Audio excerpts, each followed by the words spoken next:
only on CNN. I'm Al Goodman in Madrid, and this is CNN.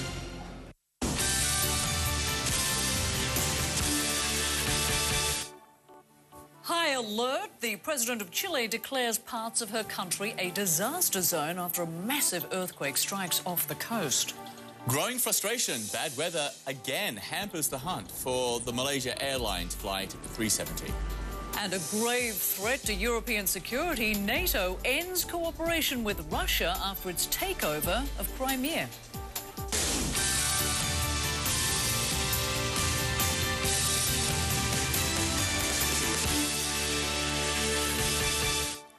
Welcome back to CNN Newsroom. I'm John Vors. And I'm Rosemary Church. Thanks for joining us. At least 5 people are dead after a massive 8.2 earthquake in Chile. Yeah, the powerful quake hit the country's northern coast about 6 hours ago. Tsunami warnings for Chile and Peru have been cancelled, but an advisory is still in effect for Hawaii.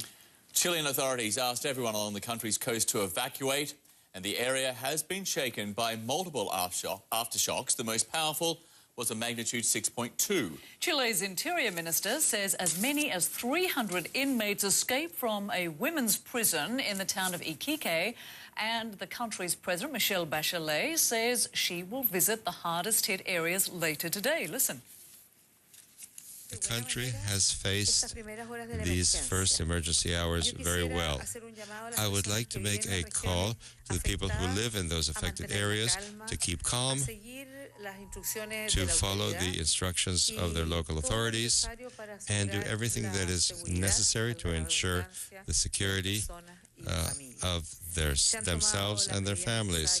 We have taken all the necessary steps to protect their lives and their goods, and the government will continue to work for as long as necessary to face this emergency and protect our compatriots. The Chilean president there. All right, I want to turn to Charles McCreary now. He is the director of the Pacific Tsunami Warning Center. And let's look at this advisory that's still in place for Hawaii. An abundance of caution there, clearly. Tell us what's happening exactly. Well, sure. Well, an advisory, basically, it's like a low-level warning. And for the models that we run, we can see that Hawaii doesn't face a flooding threat from this tsunami where water would come up and invade buildings and be a hazard like that would require full evacuation. But basically, we want to keep people off the beaches, out of the water, because even smallish type sea level fluctuations can cause strong and unusual currents in the water. They can cause strong currents within harbors and flood the docks in harbors. So that's an advisory basically cautions people about that. So, and we're a tourist state and with a tropical climate, so we have lots of people who visit our beaches every single day, and we want to keep them out of the water until we're sure there's no more threat. And so what sort of time frame are you looking at with that? How long do you think you will have that advisory in place? Well, the advisory, we have an advisory in place now, but it's basically wave arrival time in Hawaii doesn't come for several more hours until about 3:30 a.m. Hawaii time. So it's actually probably almost no one would even be at the beach then anyway. But and we'll evaluate the situation as we go along. But I wouldn't expect that advisory would be. We would need to keep that up for more than a few hours before things will die off and the water will be safe again. All right, Charles McCreary, many thanks to you for joining us, John. Okay, let's go over to Ivan Cabrera, who is standing by at the International Weather Center with more on the earthquake and the tsunami advisory. He was just saying about 3:30 a.m. Hawaii time. That's about 7 hours from now. Clearly, not a huge threat at this stage, nor is the tsunami a threat to the region anymore. If your feet are on dry land in Hawaii, you're fine. It's for people that are thinking about getting into the water. In fact, even those, by the time we get into daylight hours and people will want to go out into the beaches, I think this advisory will be gone at that point here, but we'll keep you posted. The significant events are the tsunami watches and warnings. The warning certainly was up for Chile, Peru, Ecuador. Those have been canceled, as well as the watches, so that at one point included upwards of 12 countries. So the imminent threat has passed.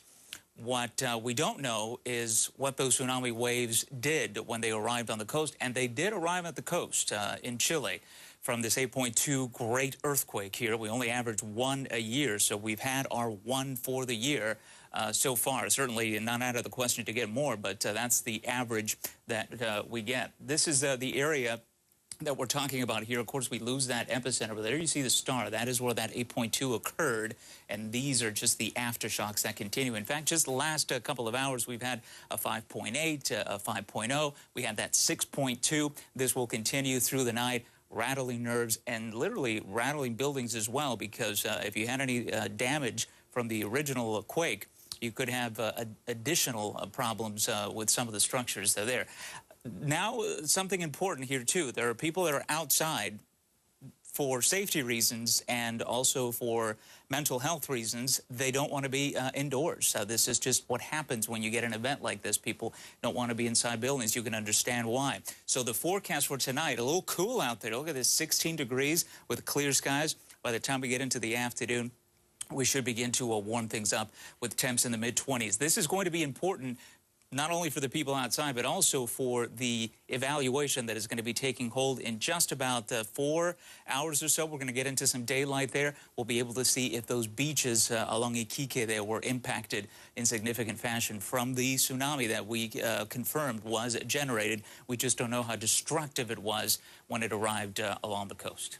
And fortunately, there was an evacuation plan in place. Many people moved away, which obviously minimizes the loss of life, which now stands That's difficult to do, John, you know, because when you talk about a hurricane, you can plan out days at a time, and people can move out in sequent fashion. But when you have an earthquake like that and a tsunami, it is quick. You have to get out of the way. So there is kind of the panic that sets in.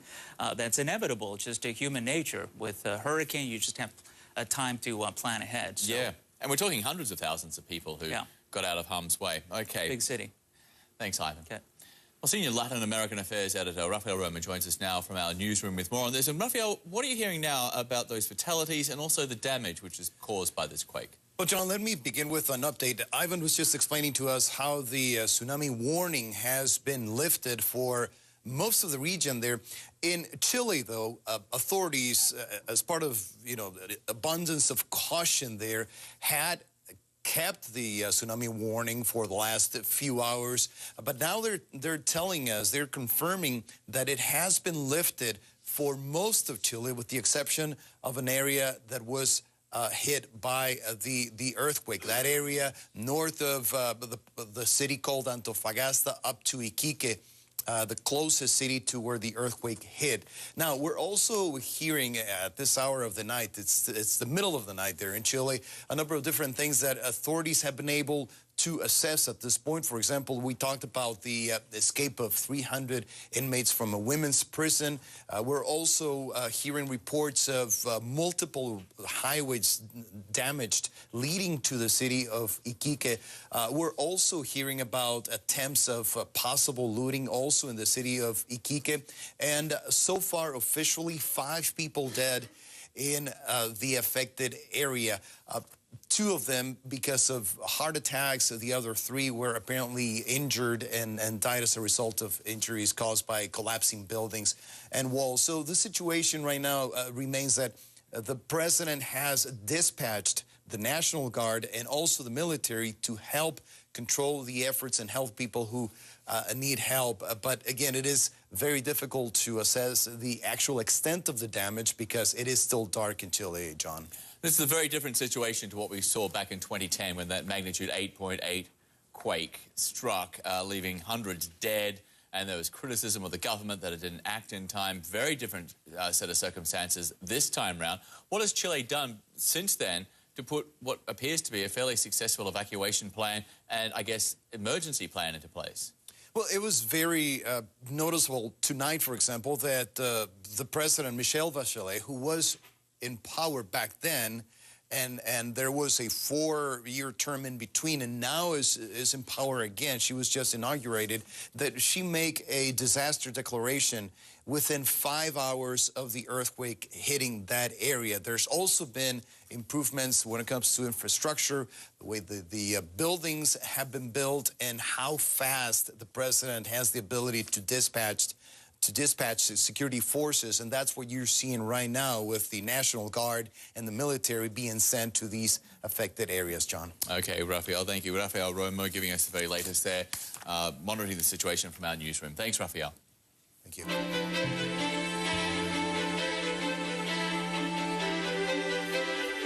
Well, now we turn to the search for Malaysia Airlines Flight 370. There is still no sign of the airliner and the 239 people on board, but a British submarine is bringing new high-tech tools. 12th. Only on CNN. I'm Al Goodman in Madrid, and this is CNN.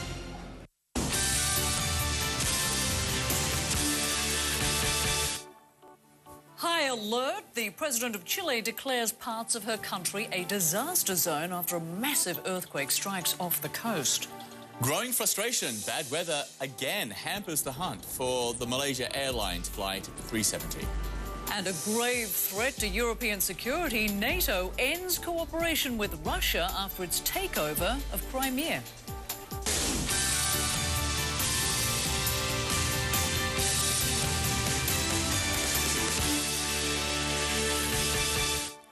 Welcome back to CNN Newsroom. I'm John Vors. And I'm Rosemary Church. Thanks for joining us. At least 5 people are dead after a massive 8.2 earthquake in Chile. Yeah, the powerful quake hit the country's northern coast about 6 hours ago. Tsunami warnings for Chile and Peru have been cancelled, but an advisory is still in effect for Hawaii.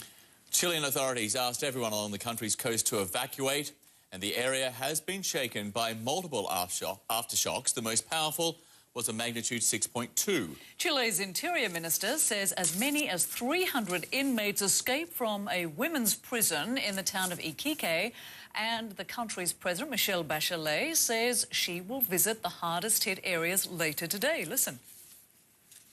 The country has faced these first emergency hours very well.